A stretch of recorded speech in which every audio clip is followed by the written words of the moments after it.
Talk back to 10, you already know the flavor. If you don't get it now, you definitely gonna get it later. Dip sets like I'm fucking with Jim. 20 stones in my watch cost a stack and I ain't missing a gym. Overheads, you ain't fucking with them. All my niggas do drive by, circle the block and shoot you again.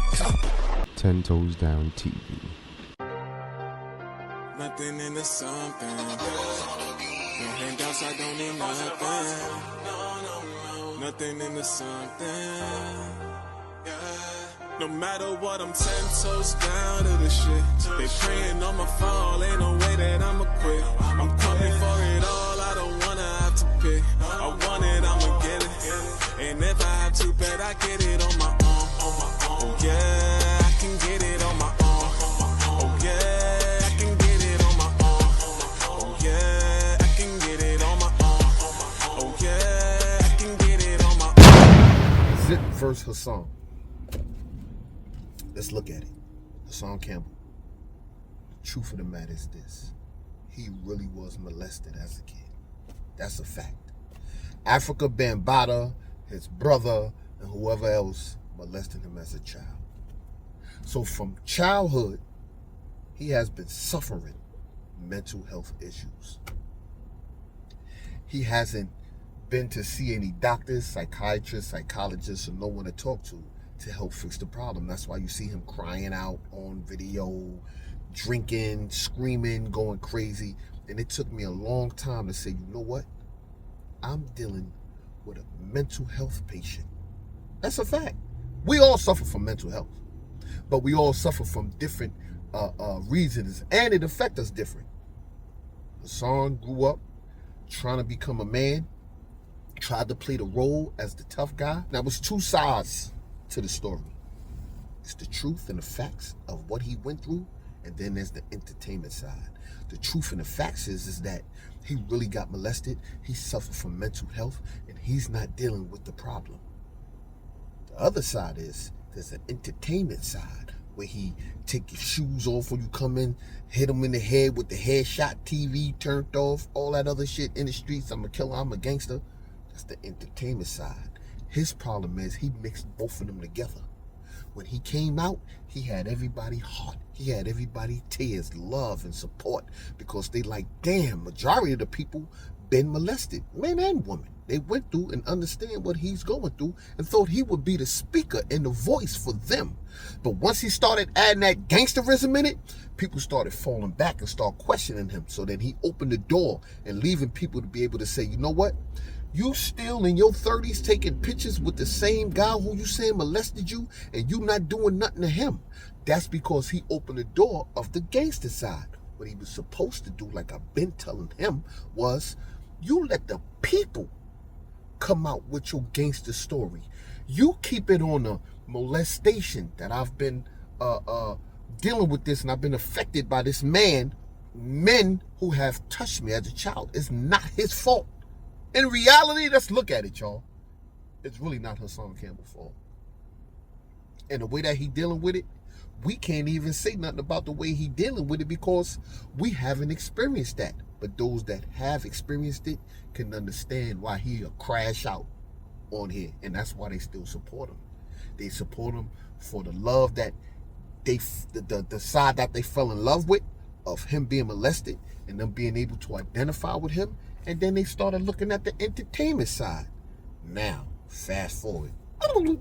Zip with the drip comes in the picture. Hassan Campbell sees something in him and says, I'm going to help this guy. Hassan decides to help him.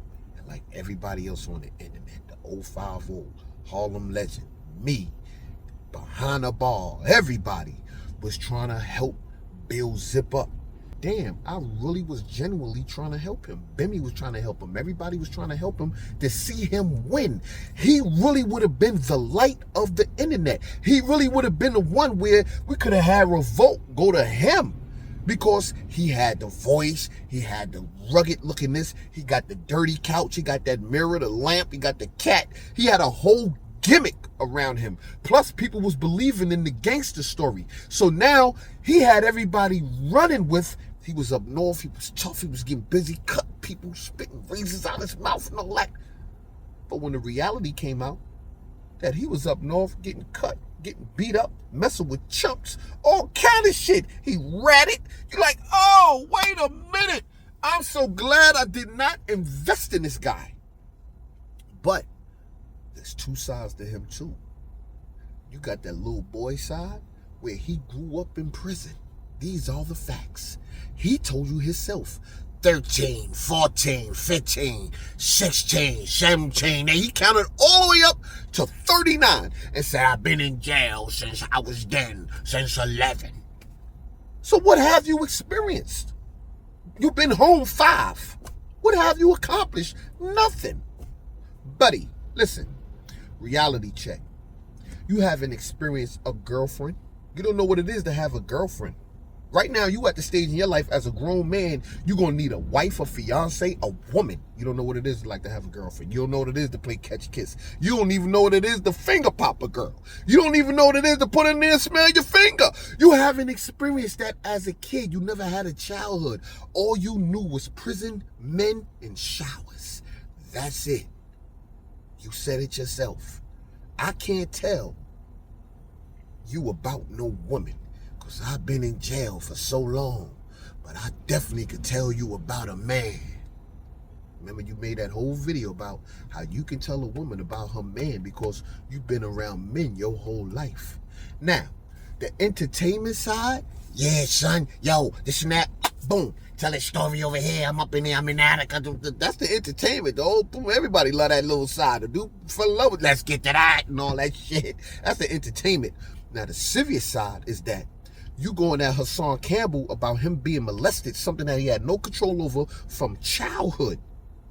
But you, on the other hand, you made a conscious decision to pull your pants down, pull that zipper down, pull your drawers down, took the belt on loose, unbutton your You went through all of this motion, looking around and creeping and seeing if somebody coming, having your man on the lookout, quasi, looking out. Yo, they coming? Nah, they ain't coming. He looking out. Yo, hurry up, zip, it's my turn. Then y'all just end up now, y'all sucking each other off like, what the fuck? What's going on? When that side came out, it's like, damn, bro. That's who you are. That's what you did. You still making poor choices. And it wouldn't even be a poor choice because that's the decision you're making. So we can't judge you on your sexual deviance and your behaviors. But once you started adding Islam in it, it becomes a problem. You want to try to stray away from being on me and talking to me and go to Hassan. Stop talking to him. Talk back to me. Talk about Kwanzi and why you still not answering that boy. Why you not taking my challenge? Let's do that challenge. Let's do the lie detector challenge. Let's do that. I told you already. I'll pay for it. Let's do the lie detector challenge on live or video. Let's do it. We're going to ask simple questions. Have you ever had any sexual relationship with a man? Did you snitch on your first case when you had the murder and you said you got probation? Did you ever get cut and tell on anybody? Talk back to 10, I'm talking to you. These are the questions that need to be answered because you up here portraying yourself as being this tough guy, this independent guy. Now, all of a sudden, you don't live with your mother. Your mother's right there in the other room.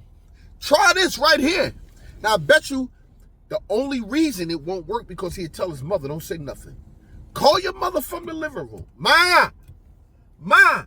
Call her. See if she be like, yeah, what, boy?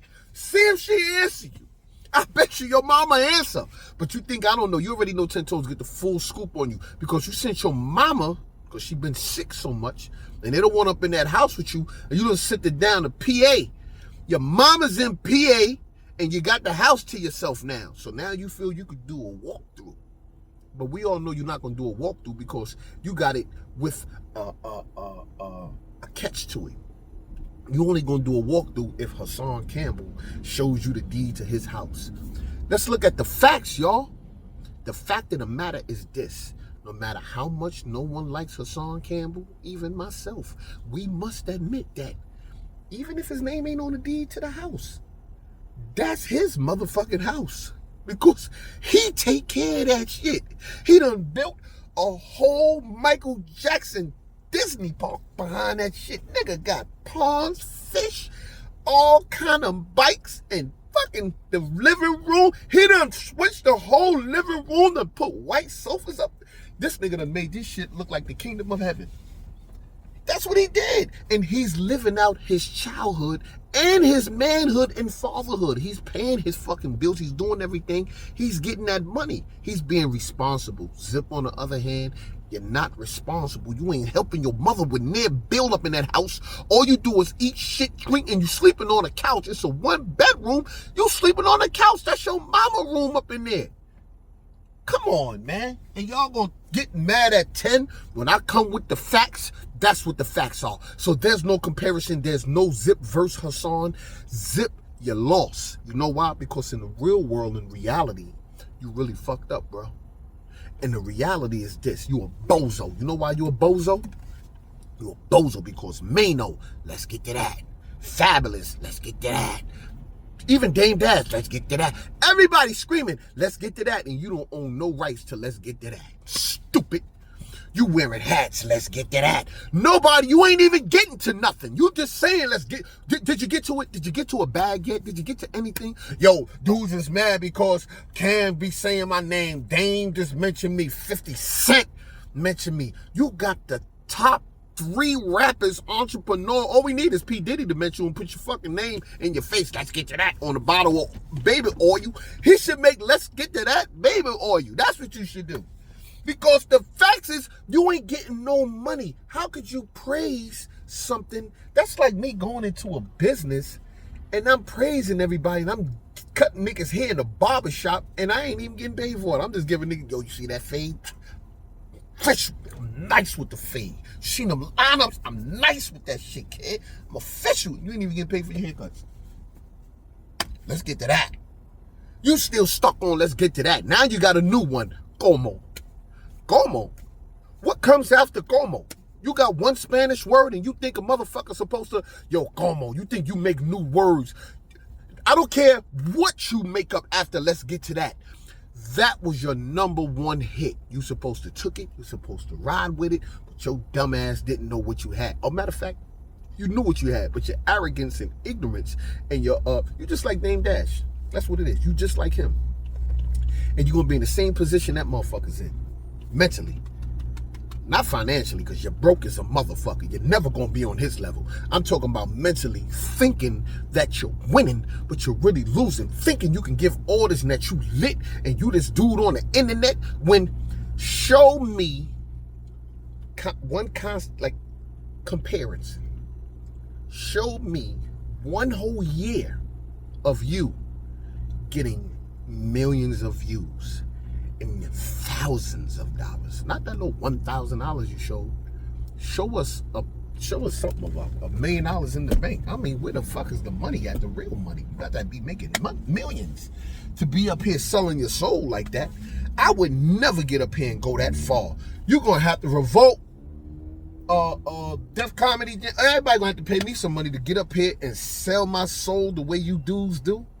You dudes will sell your soul, sell everybody out, and don't feel no way about it. You sell your mama out, your brother, your whole family, and ain't did nothing for your brother yet. Go and ask your brother who just sent him $25. Ask him that, and it wasn't you. And then find out how the fuck 10 toes know my brother just got $25 sent to him. Ask him that. You bozo. Your family in jail and your mother's having hardship out here and all you doing is sitting on her couch all day, nana couch with the dead body in the couch. And I you know what, I gotta go and find out if your mother's still alive. I don't even know because that could be a thing there too. I knew that they sent her the PA, but I don't even know if she's still alive. I gotta check her motherfucking obituary. Obituary? That's what I gotta go check. I gotta see if your mama's still alive. If that fucking AIDS or that hep caught up with her. And the sad part is that all the medication and everything that she need, all her co-pays and all that, you don't help with nothing. You keep talking this gangster shit like you tough. In the last picture, you was on your back. The last one you had, you was on your back. How you gonna tell that story? How you gonna relive that one? What you did? Oh, nah, I snuffed the nigga, this and that. And how did you end up on your back if you snuffed him and knocked him down? What you doing on your back when him on top of you and you scratching and shit? And this is only part one. I'm not getting off of you. You gonna answer Quan. You gonna have to answer Quan. And I got another one for him too, y'all. It's another one that came home. Talk back to 10, I'm talking to you.